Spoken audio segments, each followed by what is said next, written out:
아이가 숙제를 안 하려는 이유, 좌절감이 가장 흔한 원인이다. 내가 예전에 이 문제를 풀어봤을 때 너무 어렵고 잘하고 싶지만 잘 못했고 했던 그 부분 때문에 자꾸 숙제나 공부를 피하게 된다라고 이야기하셨는데 많은 분들이 우리 아이는 좌절감 때문이 아닌 것 같아요. 다른 이유가 있다면 어떤 이유가 있고 또 다른 이유가 있다면 그거를 아이랑 대화를 통해서 찾아내야 하는 건지 그 부분이 궁금해요. 네, 되게 좋은 질문이고 좌절감이 아닌 경우도 사실은 당연히 많고요. 네. 공부와 관련된 정서가 크게 나누면 몇 가지가 있어요. 네. 우선은 성취와 좌절이 있는데 네. 그것도 좀 큰 그림의 성취와 좌절이 있어서 공부라는 거, 뭔가 성적이라는 거, 네. 나는 공부를 잘한다라는 이런 거시적인 관점에서 성취한 경험이 있을 수 있고 네. 좀 거기에서 나는 실패한 느낌이 있을 수도 있고 이런 거시적인 관점에서 성취와 관련된 정서가 있고요. 네. 그 다음에 이제 구체적인 상황에서의 인식과 관련된 정서가 있어요. 이게 뭐냐면은 네. 한 문제 딱 내가 이 네. 문제를 풀었는데 풀다가 막혀. 그때 느끼는 감정. 네. 네. 뭔가 당황스럽다. 내가 모르는 음. 문제네. 또는 막 어떻게 될지 모르겠다. 내가 되게 부족한 것 같다. 막 이런 네. 다양한 감정들이 있을 수 있어요. 이것도 네. 아주 이제 미시적인 관점에서의 네. 학습과 관련된 공부 정서죠. 네. 또 반대로 좋은 측면이 있을 수 있죠. 내가 풀린다.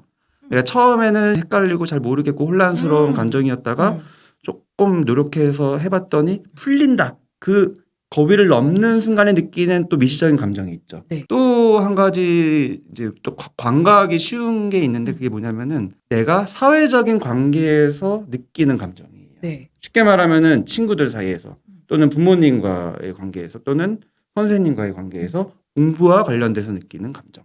저희 때부터 그랬지만 선생님은 공부 잘하거나 뭔가 모범적인 아이에 대해서 네. 조금 더 인정해주는 분위기를 그렇죠. 이제 주는 경우가 많죠. 칭찬도 더 할 수밖에 네. 없으니까. 그때 느끼는 감정이 있어요. 하지만 그거는 소수만이 받을 수 있는 긍정적인 감정이고 다수는 거기서 이제 제외된 느낌. 네. 좌절, 소외되는 소외감, 느낌. 좌절감, 인정 못 받음 이런 것 관련된 관계에서 느끼는 감정이 있죠. 선생님뿐만이 아니에요. 친구들 사이에서도 요즘에는 이제 공부 잘하는 아이가 어떤 애다 이런 게 이제 고학년이 넘어가면서 애들끼리 이제 알고 네. 저 아이는 또 어떤 학원 다니고 뭐 공부를 어느 정도 하고 진도가 어디까지 나갔고 무슨 과목을 잘하고 이런 거 좀 아는 분위기가 되면은 네. 그런 게 이제 또 하나의 그런 아이의 페르소나 같은 게 되고 거기서 그 아이는 거기서 또 자부심도 느낄 수 있고 하지만 그렇지 않은 아이는 또 역시 거기서 좌절감이나 소외감 느낄 수 있고 이런 관계에서 느낄 수 있는 감정들이 있는데 제일 중요할 수 있는 감정은 바로 부모님과 또 역시 사회적인 그런 관계를 통한 공부와 관련된 감정.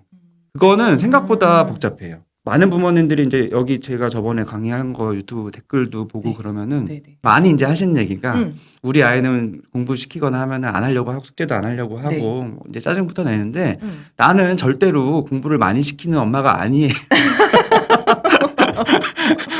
이런 얘기를 이제 시작을 하시거든요. 오해할까봐 이제 그거는 이제 병원 오시는 분들도 다 똑같이 하는 얘기예요. 나는 절대로 많이 안 시키고 하나도 안 시키고 이 동네에서 다른 엄마에 비하면 아무것도 아니에요. 이제 이런 얘기를 하는데 그런 것 때문에 더 화가 나는 거예요. 더 화가 나죠. 이거밖에 안 하는데 그쵸. 이렇게. 그렇죠.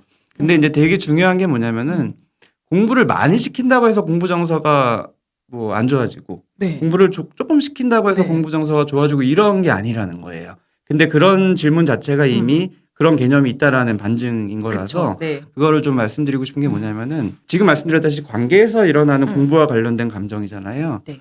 엄마들이 이제 모든 사람은 마찬가지지만 자기가 공부에 대한 감정이 있어요. 네. 그래서 그 미묘한 분위기와 기운이 있어요. 내가 우리 아이 공부를 숙제를 시킬 때도 그렇고 또 학교의 일상을 물어볼 때 뭐 다른 친구 관계에 대한 얘기를 들을 때랑 오늘 본 테스트에 대한 결과를 들을 때의 내 모드가 다를 수 있어요. 감정이. 네. 그러면 아이는 그거를 또 기가 막히게 인식할 수밖에 없어요. 왜냐하면 무의식적인 상호작용이니까. 그래서 우리 엄마는 공부와 관련된 얘기만 하면은 뭔가 예민해져. 좀 긴장하고 좀 그런 분위기, 저류를 느끼죠. 네. 그러면 아이는 그때 역시 긴장되고 불안할 수 있고 그게 이제 공부 정서인 거예요. 사회 관계와 관련된. 그러니까 문제를 향한 좌절감뿐만 아니라 같이 하는 사람과의 이 관계에서 일어나는 어떤 이 불편한 마음과 감정 네네. 또 공부 정서에 큰 영향을 미친다는 그래서 거죠. 제가 제일 많이 경험하는 이제 부모와 관련된 공부 정서는 지금 예로 드린 이런 게 되게 많아요.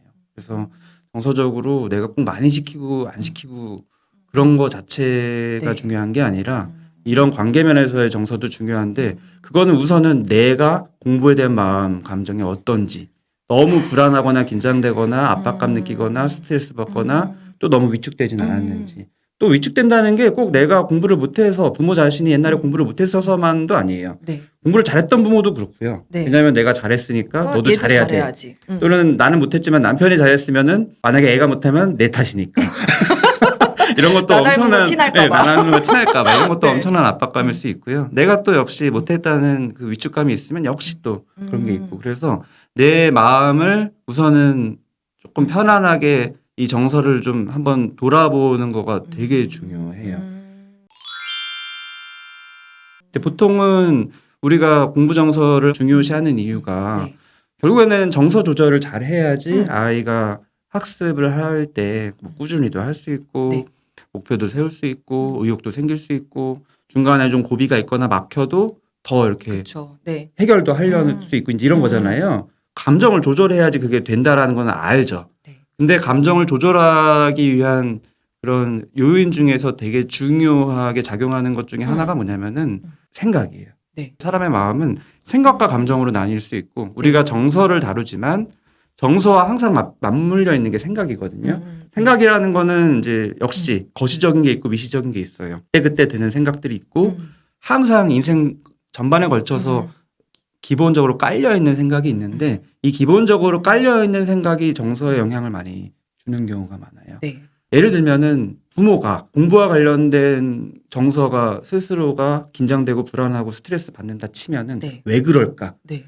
그 왜와 관련된 거는 생각이에요. 네. 내 경험일 수도 있고 뭐 들은 얘기일 수도 있고 나만의 가치관이 지금 공부를 좀 의욕을 못 가지거나 습관이 안 잡히거나 또는 뭐 성적 자체가 안 나오면 나중에 뭐 원하는 대학을 잘 못 간다. 그것만 있을 수도 있고 또 어떤 분은 더 커요. 그래서 공부 못하면 인생 망한다. 이렇게까지 극단적으로 갈 네네, 수도 그럴 있고요. 수 있죠. 근데 네. 이게 부모가 가진 생각이지만 부모가 가진 정서, 공부와 관련된 정서에 영향을 미치고요. 그게 고스란히 아이와 아이에게. 상호작용을 통해서 정서도 전달되지만 네. 이 기본에 깔린 생각이 전달돼요. 그래서 참 저도 이제 공부 정서 때문에 많이 힘들어진 아이들을 개별적으로 또 뭐 청소년 상담을 하다 보면은 정말 이런 핵심적인 생각들이 있어요. 네. 왜 이렇게 스트레스를 받는가? 하나하나의 성적이나 이런 거에 왜 이렇게 일희일비하는가에 네. 대한 그 근본을 좀 들어보면은 지금 만약에 내가 성적이 안 나오면 그거는 결국에는 대학 가는데 지장이 있고 내가 대학을 잘 못 가면 네. 내 인생은 실패한 인생이고 네. 그런 생각이 있는 거예요. 네. 그럼 그런 생각 어떻게 있는지를 또 잘 들어보면은 부모님한테 들은 거예요. 한 번에 직접적으로 듣진 않아요. 너는 성적 못 받으면 인생 망한 거야. 이렇게 대놓고 표현하는 게 아니라 은연중에 하는 수많은 얘기가 다 이렇게 퍼즐처럼 맞춰지는 결과물이 이거예요. 그래서 예를 들면은 옛날에는 공부 잘했는데 대학을 못 간 친척형이 있어요. 근데 그 친척형에 대한 말을 부모가 하는 거를 내가 옆에서 들은 거죠. 네. 아이고 공부 안 했던 얘가 인생 망했네. 그러면은 친척형에 대한 얘기지만 부모의 가치관이 담긴 얘기고 네. 그 얘기를 전해 듣는 내 안에 생기는 네. 거예요. 이런 식으로 공부 정서라는 거는 네. 관련된 생각, 관련된 감정이 이제 그때도 있지만 전반적으로 거시적인 관점에서 형성되는 게 있기 때문에 네. 부모의 공부와 관련된 정서나 생각을 네. 역시 이제 잘 한번 돌아보는 게 너무 중요해요. 네. 그게 이제 저는 필터라는 비유를 많이 드려요. 우리 카메라 같은데 필터 끼우듯이 네. 있는 그대로 아이를 바라보고 세상을 바라볼 수 없거든요. 사람은 다 자기의 어떤 고정관념, 편견, 가치관이 있기 때문에 네. 나는 여러 가지 나의 어떤 성향이나 경험상 공부와 관련돼서는 이런 필터를 끼고 있어. 라는 걸 알아야지 내가 그 필터를 보정해서 아이를 대할 수 있어요. 그래서 필터를 아는 게 너무 중요하다.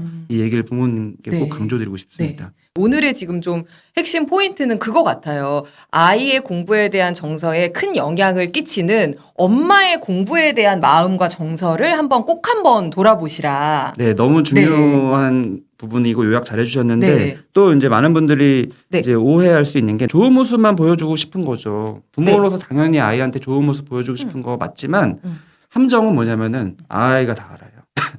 척하는 거 알고 숨길수록 이 안에서 농축된 그 압박감과 에너지를 또 느껴요. 어떻게 그리고 잘하죠? 어린아이들도 네. 사실은 그 분위기 미묘한 거 파악하잖아요. 근데 이제 청소년 되고 고학년 되면 더 기가 막히게 알아요. 그래서 제가 제일 많이 아이들로부터 듣는 얘기는 엄마에 대한 불만 중에 큰 게 엄마는 맨날 아닌 척한다.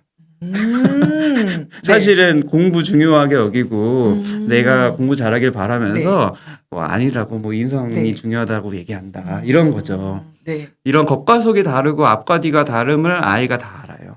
그래서 어차피 들통날 거 숨기는 것보다는 차라리 진솔하게 다가가는 게 훨씬 정서적인 교감을 제대로 하는데 중요해요.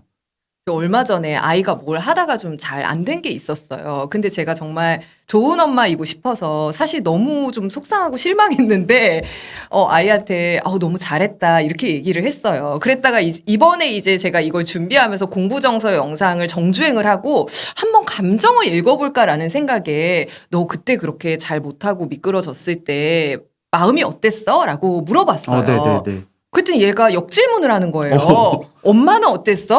되게 그래서 중요하죠. 너무 놀란 거예요. 왜냐면 이게 강의 영상에는 없었던 내용이거든요. 내 그쵸. 걸 말해도 되나 싶어서 그쵸. 너 먼저 말해봐 이랬더니 얘가 안 된대요. 엄마 먼저 말하면 그 다음에 자기 걸 말하겠대요. 그래서 제가 살짝 고민을 했어요. 솔직하게 말할까? 실망했다고 해도 될까? 안 될까? 하다가 솔직하게 얘기를 했어요. 1등한 엄마와 딸이 너무 부러웠는데 1등이 절대 부러운 게 아니라 그 엄마가 열심히 도와주려고 하고 그 딸이 엄마한테 의지하는 그 팀워크가 너무 부러웠다. 솔직하게. 그래서 사실은 엄마가 너무 부러웠고 좀 속상했다. 이렇게 얘기를 했는데 갑자기 대화가 약간 이렇게 확 통하면서 그쵸. 그래서 제 걸 다 들려주고 넌 어땠어? 그랬더니 나도 엄마 너무 실망하고 속상했어. 이렇게 대화가 싹 통하는 느낌이 드는 거예요. 그래서 그날은 정말 가식 그 자체였거든요. 열심히 했어, 잘했어. 이러고 끝났는데 그쵸. 그때 그쵸. 뭔가를 느꼈어요. 그쵸.